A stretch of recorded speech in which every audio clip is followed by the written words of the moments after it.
Path of Exile has been out for about a week now, and we just got some new information in a post from the developers that break down some of the upcoming features, quality of life changes, and balance changes that are coming into the game. Today, I wanted to quickly break down this entire list. Before I get started, I want to give a massive shout out to the channel members. If you want a shout out at the start of each video, as well as some badges that progress over time, and even some custom emotes for the live streams, then hit that join button today. But let's go ahead and jump on into it here. And I'd like to mention that they say that some of these changes have already been deployed, but others are going to be deployed in an upcoming patch, so keep that in mind. But starting off, we have some dodge roll changes coming in. They say that a lot of players have expressed frustration about being trapped in by monsters, and they say while it is intended that monsters are able to trap and kill you, they felt that the frequency of this was just a little bit too high. They're going to be deploying the following changes in an upcoming patch. First off, they're making the player size set to 0 units while dodge rolling instead of 1 unit. And then I think more importantly, they're going to make some of these smaller monsters now have the ability to be pushed while you are dodge rolling. They mentioned that this does include monsters such as the adorned beetles inside of Ket. Personally, this is something that I've experienced every so often, and there's definitely been some times that there are some tiny monsters tucked in and really, blocking me in and trapping me when I feel like I shouldn't have ended up trapped. They do note that you will still be able to be trapped, and they say that a player size of 0 cannot phase through monsters, but it can get through even the smallest gap in between the monsters. Overall, this should result in people getting trapped less often. Up next, we have some checkpoint changes. They say a lot of players have been reporting that it can be tedious to need to retread areas of the map in order to get back to objectives that they've already found. They say that they will be deploying the following change in an upcoming patch. First off, clicking on a checkpoint will allow you to teleport to other checkpoints in the area, and now checkpoints have been added to all entrances and exits of the zone to allow for teleportation as well. And then finally, they're adding in a checkpoint into the midpoint of the first Dreadnought area. They do note that they're going to be making further adjustments to checkpoint positions and this entire system as they continue to gather feedback. But then they move on into some item changes, and they say one of the major problems that players have been experiencing is feeling like the game is not rewarding enough. This is an area that we have to be very careful when adjusting because it's very hard to reduce drops if we increase them by too much. We have identified a few key areas that we believe will significantly improve the experience that players are having. Starting off,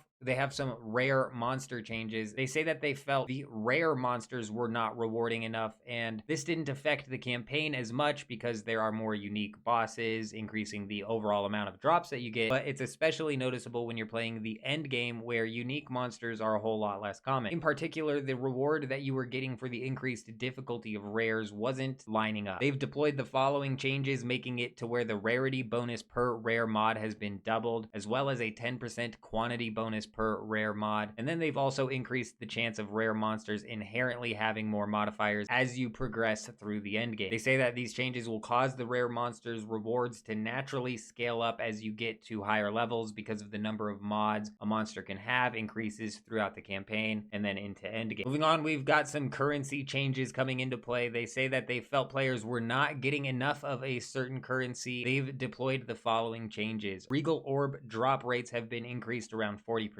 Disenchanting of 6 mod rares to give 2 regal shards instead of 1. The lesser jeweler's orbs drop rates have been increased around 33%. They've reduced the drop rate of the chaos orbs slightly as they are less valued and so that it doesn't consume so much of the rare currency drop pool. This causes currency such as exalted orbs to increase somewhat, but then the gem cutter's prism drop rates have been increased by 500%, and then the gem cutter's prisms now increase quality on gems by 5% instead of 1%. We're about halfway through here, and I'm going to burn through the rest of this, moving on with some map mod changes. They say the rarity mods have been increased by 2.5 times. The quantity mods have had extra rarity added to them. They note that this is actually coming out in a later patch, but they've also removed the bottom tier of some mods, and you are much more likely to roll modifiers that affect drops or pack size rather than the less useful mod. They then go on and talk about the unlucky drop protection. They say that no more than 50% of a unique monster's drops can be gold. And then act bosses and map bosses will always drop at least one rare. Moving on with the click to move, there was an issue where the move only command was name locking. They've